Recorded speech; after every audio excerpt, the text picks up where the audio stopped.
বাবারে, আরো অনেক কিছু আছে দেখ। কি বলো তো, এটা পাবদা। আমরা পাবদা মাছ খাই না? দাদা এটা উল্টাও, এটা উল্টাও, দেখি আর কি কি আছে।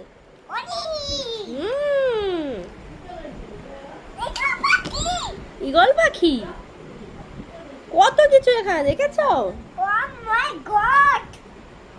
পছন্দ হয়েছে তোমার? এটা দেখো, উল্টাও, এটা উল্টাও।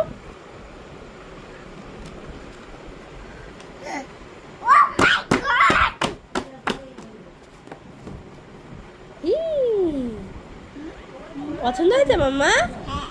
ঠিক আছে, ওই বইটা খুলবে না, ওইটা খুলবে না, ওইটা ইন্টারেস্ট নেই, ছড়া সব পারে, এগুলো পড়ার ইন্টারেস্ট, তাই না? বাট তুই রংটা নিচ্ছিস না কেন? রং তো তুই এ বাবা ছিঁড়ে ফেললি। চলো তুমি এখন পড়বে। হ্যাঁ ঠিক আছে, চলো আসো, টাটা, বাই বাই করে দাও সবাইকে, বাই বাই, গুড নাইট।